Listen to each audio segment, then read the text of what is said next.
In this video, we want to talk about now money and future money. What the heck is that?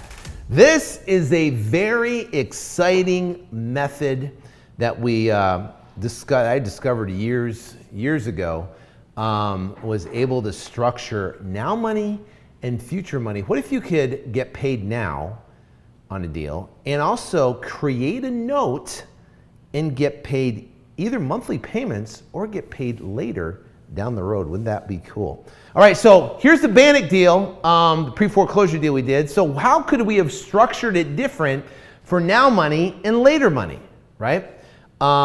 Here it is. Lead comes in, ARV 275, conditions poor, loan amount 120, conventional loan, reinstatement on the pre-foreclosure $12,000, second lien amount $18,000, monthly payments $470, market rents $1,525. So this was the data given when a seller called in the information. So structure, so that's where a lead comes in, structure the deal exactly the same as we did the one with the lien, $25,000 down to the seller, 5-year term, $120,000 loan, reinstate the loan for $12,000, pay off the $18,000 lien, $470 payments, all in purchase price $175. So essentially cash needed, but in this case, reduce the lien, negotiate the lien to a payoff of $2,000, creating $16,000 in equity. So that's a $39,000 payment. Now here's the difference. Look at this. This is now money versus future money, right? So this, right, put it out to the market for $260. Now remember, the property's worth $275, so essentially we're selling the property at almost retail market value. Down payment from buyer, $52,000. What's our down payment? $39,000 to the seller, because we reduced the amount needed by $16,000, reducing that second lien. Now it's $52,000 from the buyer. Term of the loan wrap 5 years. New loan amount $208,000. Now remember, there's a $120,000 loan in place. So we're creating an $88,000 loan at 6% interest only, blended all the way. Monthly payments, $1,247. Now, do we want to remember our other payment was? Our payment was $470.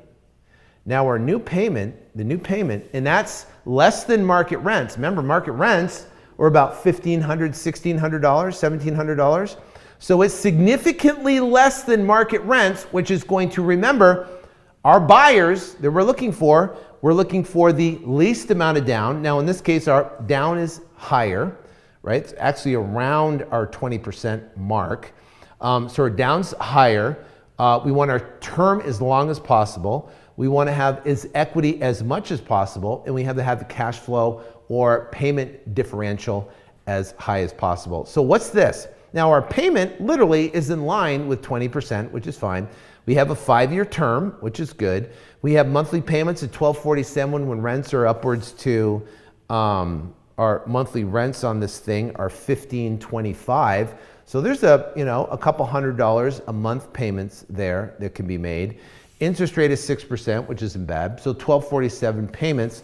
And we create a new loan amount, and property ARV is worth about $275. But remember, this place is beat up right here, but the seller financing is the attractor factor coming in for people. So someone can come in, they can move in there, they can fix it up, they can live there, they can put $52,000 down, they can live on property, they can have less of a monthly mortgage payment, and they can turn around and sell it down the road at a profit if they want. So now, what was the result? We got cash now, $13,000.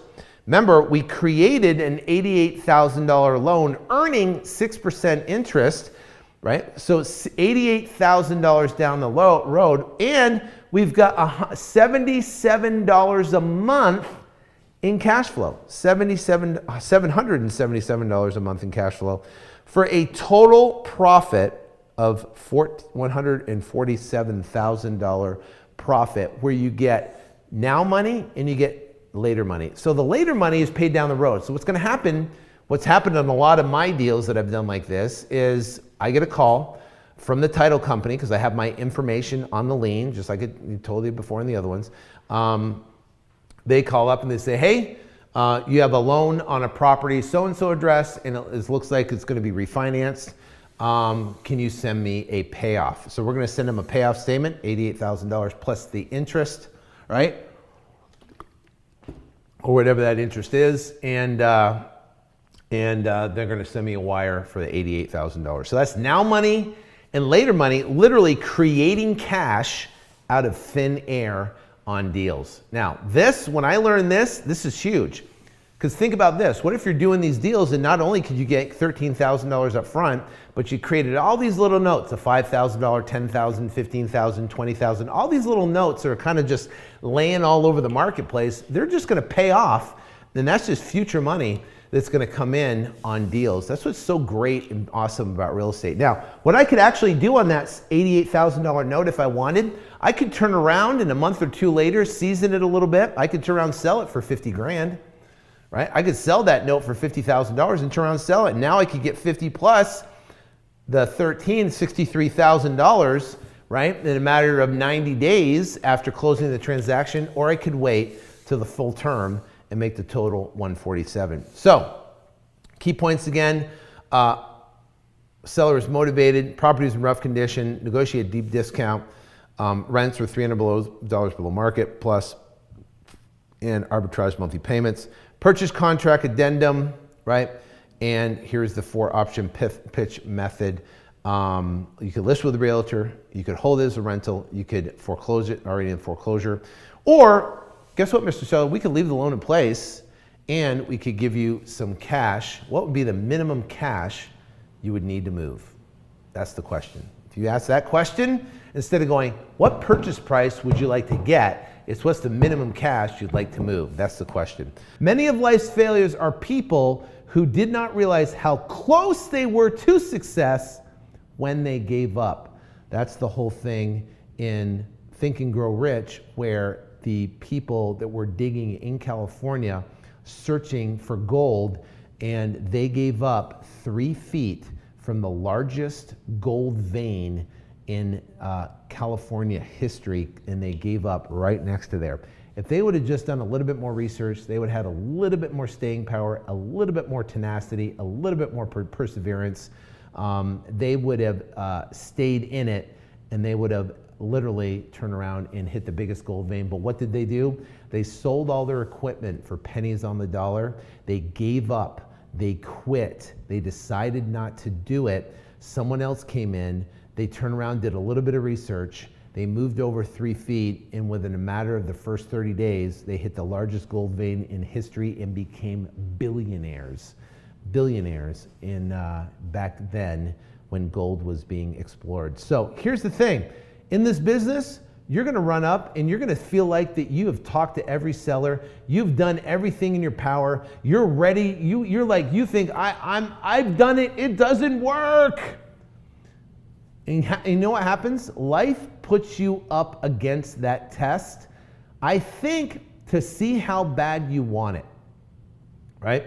To see how bad you're willing to put forth the energy to make it happen. Life puts you up against that wall and to see if you have what it takes to break through. Now, some people, they turn around and they have success right away, right? I don't know why, it just happens. Some people, it takes months and months. Some people, it takes, months and months to be able to have it until they break through. But once you break through to the other side, right? I think that's the song, right? Break through the other side. Then what's going to happen is, the floodgates are going to open. You just got to be able to be tenacious, stay focused, know it's going to happen, lead with perseverance, and it will happen. Because imagine giving up and your next deal was the next lead that came in. You don't know. It could be a $30,000, $40,000, $50,000 deal that comes across your desk. Now I can tell you a lot of people buy education products, they they get all excited. I want to do this, I'm going to do it. They get excited about it, and then they either do nothing with it or they don't have what it takes to make it happen. The biggest problem I think in this industry or learning real estate is the barrier of entry, right? You can get in for under $1,000 and you can buy a product and you can send some postcards, you can talk to sellers, you can get up and going. But the barrier is low where people will walk away from it, right? And that's not what to do in this business to become successful. To become successful in this business, you gotta be committed. If you had to, raise $500,000, raise or come in with $500,000, and you're gonna put that down non-refundable, $500,000 down non-refundable, and you talked to 4 sellers or 5 sellers and you made a couple offers and they told you no and they told you wanted retail and a friend told you were crazy and your brother said you were nuts, you wouldn't quit. You wouldn't go, well, I guess I'll just lose 500 grand.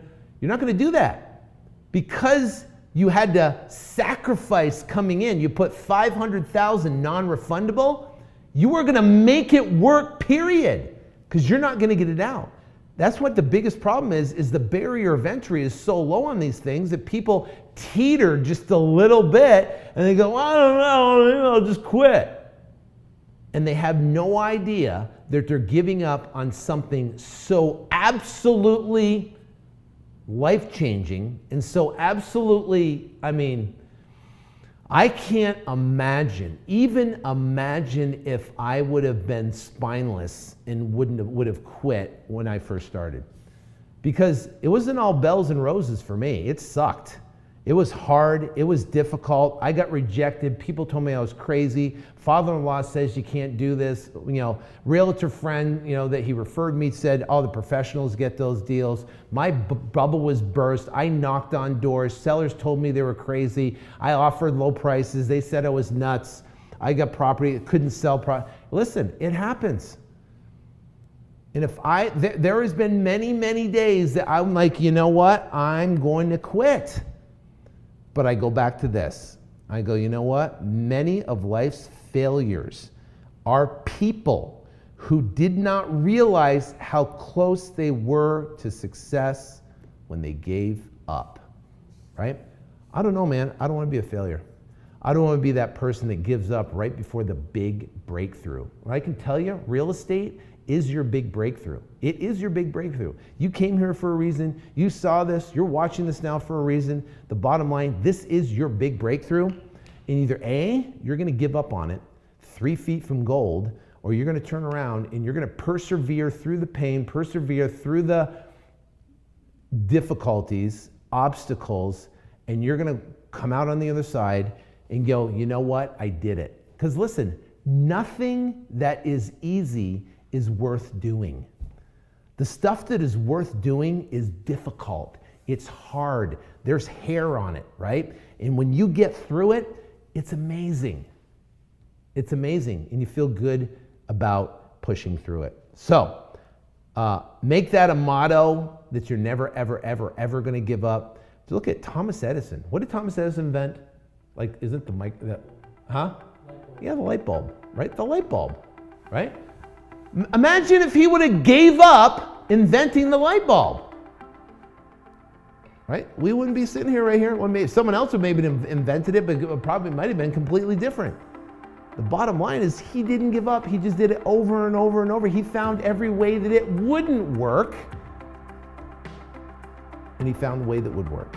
So don't ever give up. Don't ever give up on your dreams, because you never know how close you are to the next deal that's going to change everything.